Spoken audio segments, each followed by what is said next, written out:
6. Invitation to the White House. The President of the United States will now address you, announced the loudspeaker voice in the lobby of the Space Hotel. Grandma Josephine had peeped cautiously out from under the sheets. Grandma Josephine took her fingers out of her ears, and Grandpa George lifted his face out of the pillow. "You mean he's actually going to speak to us?" whispered Charlie. "Shh," said Mr. Wonka. "Listen, dear friends," said the well-known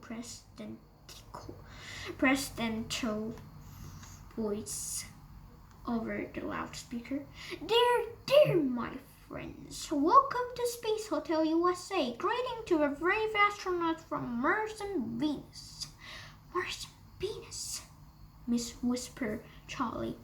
"You mean he thinks we're from..." "Shh," said Mr. Wonka.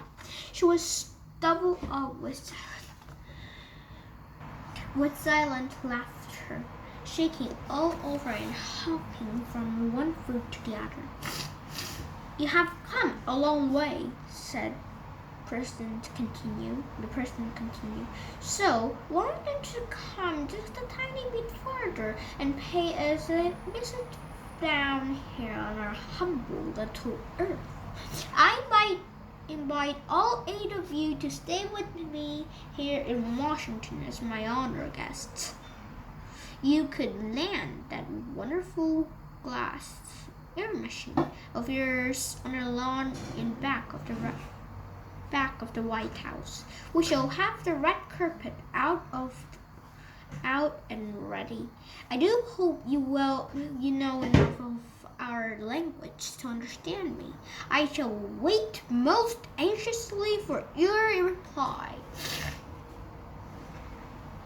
There was a click, and the President went off the air. There was "What a fantastic thing!" whispered Grandpa Joe. "The White House, Charlie. We're invited to the White House as an honorable guest." Charlie caught hold of Grandpa Joe's hands, and the two of them started dancing round and round the lobby of the hotel. Mr. Wonka, still shaking with laughter, went and sat down on the bed and signaled everyone to gather around close to they could whisper without being heard by the hidden microphone. "They're scared to death," he whispered. "They won't bother us anymore now. So let's have the feast we were thinking about, and afterwards we can explore the hotel." "Aren't we going to the White House?" whispered Grandma Josephine. "I want to go to the White House and stay with the President." "My dear old Dotty Dumpling," said Mr. Wonka, "you look as much as a man from Mercer's backbuck. They'd know at once they'd been fooled. We'd be arrested before we could say, 'How did you do?'" Mr. Wonka was right. There could be no question of accepting the President's invitation, and they all knew it. "But we've got to say something to him," Charlie whispered. "He knows to be sitting down there in the White House this very minute waiting for an answer." "Make an excuse," said Mr. Bucket. "Tell him we're outwise engaged," said Mrs. Bucket. "Tell him you're right," whispered Mr. Wonka. "It is rude to ignore an invitation." He stood up and walked a few paces from the group. For a moment or two he remained quick still, gathering his thoughts. Then, once again, Charlie saw those tiny twinkling, smiling wrinkles around the corner of the eyes.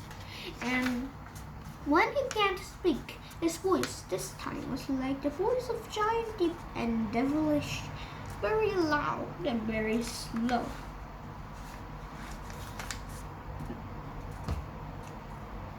In his study, 200 240 miles below, the president turned white as the White House. "Jump, Jackrabbit!" he cried.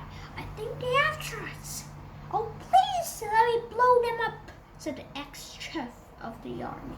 "Silence," said Mr. "Go stand in the corner."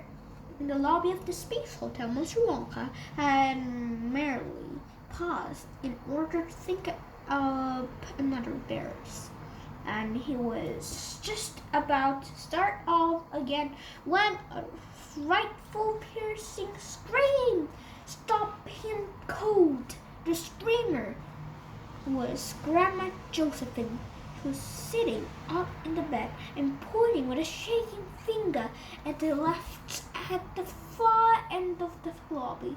She screamed a second time, still pointing, and all eyes turned toward the left. The door of the one on the left was sliding slightly.